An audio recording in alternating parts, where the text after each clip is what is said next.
గ్రామ వార్డు వాలంటీర్ల ఉద్యోగాల నోటిఫికేషన్ రావడం జరిగింది. అయితే ఈ గ్రామ వార్డు వాలంటీర్లో చాలా ఖాళీలు అయితే ఉన్నాయి. అయితే ఎన్నికల ముందు చాలామంది రిజైన్ చేసేయడం జరిగింది. కొంతమంది సస్పెండ్ అవ్వడం జరిగింది.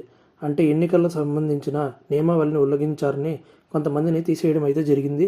ఇప్పుడు మనం చూసుకున్నట్లయితే గ్రామ వార్డు వాలంటీర్ల ఖాళీలు అనేవి 70,000 నుండి 1,10,000 దాకా ఉన్నట్లయితే తెలుస్తోంది.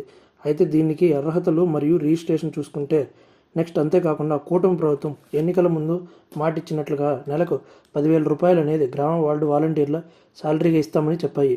మనం రాష్ట్రం మొత్తం చూసుకుంటే చాలా ఖాళీలు అయితే ఉన్నాయి. అయితే కొత్త ప్రభుత్వం వారికి నెలకు 10,000 శాలరీగా ఇస్తామని చెప్పారు. అయితే గ్రామ వార్డు వాలంటీర్లు విద్యా అర్హత చూసుకుంటే డిగ్రీ అనేది అర్హతగా చూపిస్తున్నారు. బీటెక్ అయినా లేదా నార్మల్ 3 ఇయర్స్ డిగ్రీ అయినా సరే. అయితే ఇంతకుముందు ప్రతి 50 ఇళ్లకు ఒక వాలంటీర్ ఉండేవారు. అయితే ఇప్పుడు 300 ఇళ్లకు కలిపి ఒక వాలంటీర్ని పెడుతున్నట్టు తెలుస్తుంది. అయితే కొత్త రూల్స్ ప్రకారం గ్రామ వార్డు వాలంటీర్లు రోజు మొత్తం ఉద్యోగం చేయాలి. ఇంతకుముందు చేసే వాళ్ళు పార్ట్ టైంగా చేసేవాళ్ళు. అయితే ఇప్పుడు పూర్తి స్థాయిలో చేయాలి అని తెలుస్తుంది. మండలం లెవెల్లో మీటింగ్ ఉంటుంది ప్రతి వారం. దానికి కంపల్సరీగా అటెండ్ అవ్వాలి. దీనికి కావాల్సిన డాక్యుమెంట్స్ చూసుకుంటే ఎనీ డిగ్రీ సర్టిఫికేట్,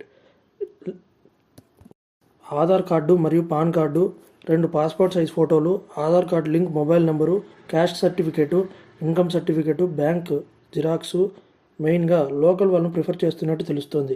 గవర్నమెంట్ నుండి అఫీషియల్ రిజిస్ట్రేషన్ అయితే వస్తుంది. రాగానే మన ఛానల్లో అప్లోడ్ చేస్తాం. ఛానల్ని సబ్స్క్రైబ్ చేసుకొని పెట్టుకోండి.